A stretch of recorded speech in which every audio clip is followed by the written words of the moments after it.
Hello, happy Valentine's Day. I thought what I'd do today is, in taking inspiration from NGK Boston, who selected songs with love in their title, I thought, well, that's too easy. What I want to do is I want to pick 14 good to great albums with love kind of in the title. So, here we go. Going to be pretty quick. I've got to get some cuddling done. It is Valentine's Day after all. Right, I'm going to start with the mother of them all. Donna Summer, Love to Love You Baby. So released in 1975, banned. At least the single was banned. Let's have a look at it. Love to Love You Baby, 1975. Doesn't tell you how long, but it covers the whole of side one. So, almost like a prog classic. So, for this loving day, number one is Donna Summer, Love to Love You Baby. Number two, which is rather less romantic, kind of a bit of a series of songs that kind of articulate the breakdown of a relationship, and that is Bruce Springsteen's Tunnel of Love. This was released, I think, in 1987, toured in 1988, toured the album. First time, I think, since the 70s he toured with the horn section. Great gigs, saw him a couple of times, most memorably in Sheffield, Bramall Lane football stadium, for Sheffield United, that is. This is without almost all of the E Street Band. He kind of sidelined the E Street Band. I think he had Roy Bittan on piano, still participating, but that's just about it. Yeah, or Clarence Clements. Oh no, he talks about the E Street Band here. No, there's no saxophone on this album. Anyway, highlights: Tougher Than the Rest, Cautious Man, Walk Like a Man, the title track itself, which is what they came on stage to on that tour. Brilliant Disguise was the first single, and a great song, and has a track closing the album, Valentine's Day. How perfect. Third album on this Valentine's Day is The Seeds of Love by Tears for Fears. The best by far Tears for Fears album. Opens with the majestic Woman in Chains. Just with it, Olita Adams, fantastic singing, great drumming. I think it was Phil Collins who drummed on that particular track. Phil Collins, there we go. Phil Collins drummed on Woman in Chains. Who else have we got here? Manu Katché, who played drums for Peter Gabriel, amongst many others. Alita sings on Bad Man Song as well. Looking for other Nicky Holland on piano. Song The Seeds of Love, very Beatlesque. The video is very Beatlesque as well. Kind of Sgt. Pepper styley. Great. It's just a great album. It's really good album. Love it, absolutely love it. My favourite Tears for Fears album by far. I'll probably do a separate video on the whole of that album on another day. Another great love titled album, Let Love Rule by Lenny Kravitz. Lenny's debut. Absolutely stunning album. 1989 it was released. I've talked a little bit about Lenny Kravitz in the past, about how he's much maligned by the music press, who saw him as a bit of a copyist of the likes of Hendrix, and it's just rubbish, absolute rubbish. Great guitarist, great songwriter, very varied in what he was able to produce. A series of great albums. The second album is also great, with Mama Said on it. So here, well, we've got, it's kind of quite a long album. I remember it plays pretty long. Title track, of course, opens up with Sitting on Top of the World, My Precious Love, just kind of a bit of a Curtis Mayfield vibe on that one. I build this garden for us. Does anybody out there even care? Mr. Cab Driver is just superb. Just a great way to articulate the concerns and fears of racism in the United States, and no doubt beyond as well. But yeah, just absolutely fantastic album. Let Love Rule. A little bit different is The Cult, and simply entitled Love. Now, great rock guitar. Nice cover, actually. Nice cover. Great rock guitar. Ian Astbury, the singer, he's very Jim Morrison-like, and I do believe he stood in for some sort of a Doors reunion. Yeah, some people, basically Cult fans will know that better than I will. But I just love this album. Opens up with Nirvana. It's really big sound on this album. Love, Sister Moon's great, but the highlight, of course, is She Sells Sanctuary, which is an absolute rock classic, destined to be on rock compilations of the top 20 or top 40 rock classics for years to come. The 12-inch version's better. It's got a slightly longer opening. Superb. I don't know what number this is, but here we go. Lawyers in Love by Jackson Browne. The great Jackson Browne. This is an 80s album, 1983, I think. I can barely see it there. But it's anyway, but it's an 80s album. What the hell? It's an 80s album. Pretty good, very slick sound. As ever, his lyrics are brilliant. And he's got a great singer as well. What are the highlights on this one? Title track's great, of course. On the Day is superb. Cut It Away is not bad. Downtown, bit pedestrian. Downtown pedestrian, you get it. Tender as the Night is great. Say It Isn't True. Quite apposite for where we are today in 2023, because it's about nuclear war. And For a Rocker is in a rock style, closes out the album. Yeah, good album. Not his best, but really good, nevertheless. Someone who I discovered through one of the greatest pop soul albums of all time, standing right up there with Michael Jackson's Off the Wall. It was Gimme the Night by George Benson. This was an album that preceded that. I'm not sure if it preceded it was the one immediately before, but this album, it's a double album, is absolutely superb. And I consider it a bridge between George's jazz style and his soul style. So he kind of mixes it up here really well. I've got two copies of this album. One I bought full price back in the late 1970s. But I picked one up in a bargain bin somewhere for about £1 in mint condition. It's a seriously overlooked album, yet it is absolutely stunning. Great guitar, great sound. What have we got on here? Obviously the title track, Living Inside Your Love. A Change Is Gonna Come. Love Ballad is great. Unchained Melody as well. Yeah, there you go. Anyway, it's a great album. Probably talk about George Benson more at length at a later date. A band that one of my brothers really loved, and we saw them at the Riverside Club in Newcastle upon Tyne.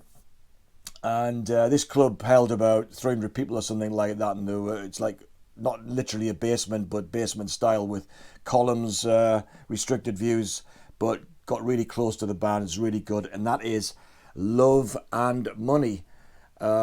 Strange Kind of Love. The second album by Love and Money, led by the brilliant James Grant. Got a great kind of baritone voice. Nice guitarist as well, really good. This album was produced, if I remember, by Gary Katz, who'd obviously produced Steely Dan's The Royal Scam and maybe some others that just slipped my mind. But yeah, Katz was a very famous producer back in the day. But this is just a lush, great sounding album. Bit rocky in places, but very smooth. Kind of a less funky Steely Dan vibe. Hallelujah Man was a single. Shape of Things to Come is more of a ballad. It's really good. Title track is wonderful. Jocelyn Square was a single as well. Walk the Last Mile, kind of with you, great. Just really, really good album. Definitely worth picking up. Probably really cheap these days as well, but get it. It's really good. Love and Money, great band. This hasn't got love in the title, but it's got lovin' in the title by Shelby Lynne, Just a Little Lovin'. Now, I discovered Shelby Lynne, kind of a country singer, American country singer. Not very famous, not very successful. She did an album. I don't think it was her first album, but it was called I Am Shelby Lynne, and that got a lot of attention in the music press. And it was a really good album. I really enjoyed that album. But this is her Dusty Springfield tribute, and it sounds like Dusty Springfield. It sounds like Dusty Springfield. It's just gorgeous, absolutely gorgeous. So you got Just a Little Lovin', Anyone Who Had a Heart. The track's covered by Dusty. I'm not going to say her surname again. You Don't Have to Say You Love Me. The Look of Love by the now very recently departed Burt Bacharach, written by him and Hal David, the lyricist. Yeah, it's just a great sounding album. So inspired by Dusty Springfield, it says there on the cover. That was 2008. I think it's almost sunk without trace now, but that's a great album. Great album. Something that I never thought I would recommend, because back in the mid-1970s, there were a lot of these smooth sounding bands that had been around and producing kind of pop hits that us rock fans were a bit sniffy about. But there's no doubt about it that with the passage of time, and you begin to, I think the good stuff, the old phrase about the cream rising to the top, the good stuff hangs around for a long time, just like in literature. The book, out of the many millions of books that have been published over the years, the old ones that are still selling today, they're selling for a reason, and they're really good. And I think this band is definitely worthy of consideration if you like something a little bit smooth, a bit 70s, but nice, good singing, good compositions, and that is Bread. And this album here, I don't know whether it was their second or third album. 1977 it came out. Obviously David Gates is the main singer-songwriter here. The title track, Lost Without Your Love, here is, it's kind of a bit of a classic, really. I listened to this last week, and although it is kind of smooth, it is really, really good. So I put that as a good but not great, because I couldn't possibly describe Bread as great. I'd just be so uncool. Here's another artist that kind of came to prominence in the 1960s, but in a very niche sort of way. Hung around, kind of folky soul.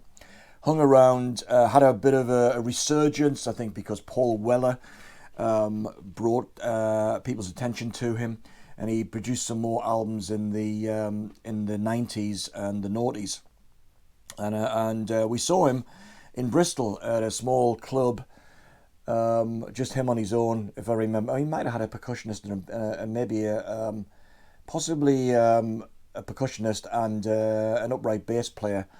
Can't quite remember, but it was not. He died within a few years of that, but it was still a really, really nice gig, and that is Terry Callier. What Colour Is Love?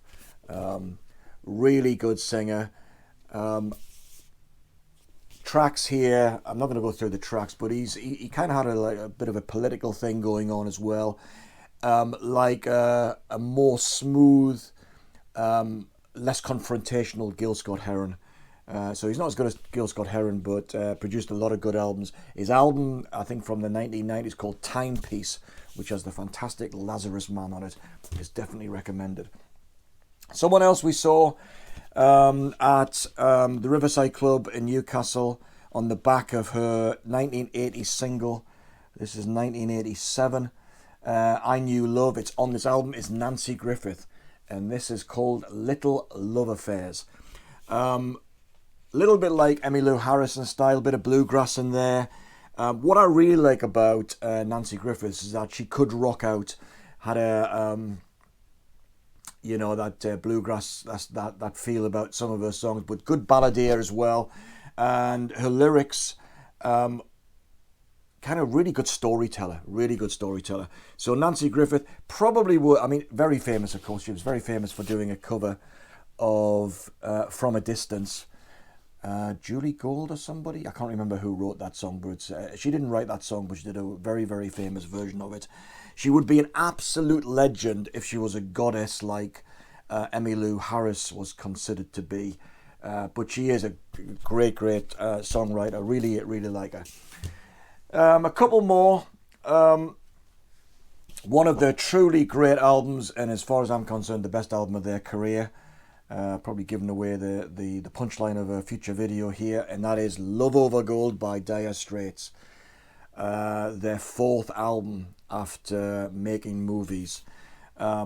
This, obviously the title track, Love Over Gold, is pretty good. Industrial Disease is awful and reminds me a little bit of Walk of Life, although it's better than Walk of Life. It Never Rains closer the album is not that remarkable, but side A, side one, the magnificent Telegraph Road, 14 minutes of fantastic storytelling, 3 great guitar solos in there, just beautiful. And then Private Investigations, that was released as a 10-inch single and was a hit. I was going to say the most improbable hit, but it really was great. Lovely, fantastic album. And finally, a bit of a monster here. Got to finish this one. One of the most romantic people on, romantic songwriters in rock and pop history. And that is the magnificent Joni Mitchell. And this is a 4-act compilation called Love Has Many Faces. A quartet, a ballet waiting to be danced. Now, this is a huge box set of vinyl here. What have we got here? 53 poems, set to music, of course, on 880 gram vinyl records here, with 4 sides featuring etchings. So individually numbered, limited edition of 5,000. This has got a number on it. Where's the number? Oh yeah. Oh, just in under the wire. 4,794. Got in just under the wire on this one. Absolutely adore Joni Mitchell. Of course, Blue is the one that she's most famous for, and the one that everyone cites as her best album. I don't think it's the best album. I think the later period in the mid to late 1970s was her purple patch, as far as I'm concerned. Joni's record company and no doubt with her approval has released multiple compilations. Not a single one of them, including this one, actually are better than the individual albums. She's got a way of creating a mood within her particular albums, and they flow really, really well. And they're not easy listening by any stretch, but they flow really well. There's kind of a concept going on, and when they're thrown together in compilations, even though this one is purported to have some sort of a concept. I mean, look at this, look at that. Self-portrait on the front as well. It just is not as satisfying as the individual albums. So I am going to do a rundown of the best albums of Joni Mitchell, but I've probably given a little bit of it away already, but never mind. Anyway, that's 14 big ones for Valentine's Day. I hope you have a fantastic day with your loved one, if you have one. And there's my little present to myself, which I kind of made for the purposes of this video. So happy Valentine's Day, and I'll see you shortly. Ta-ra.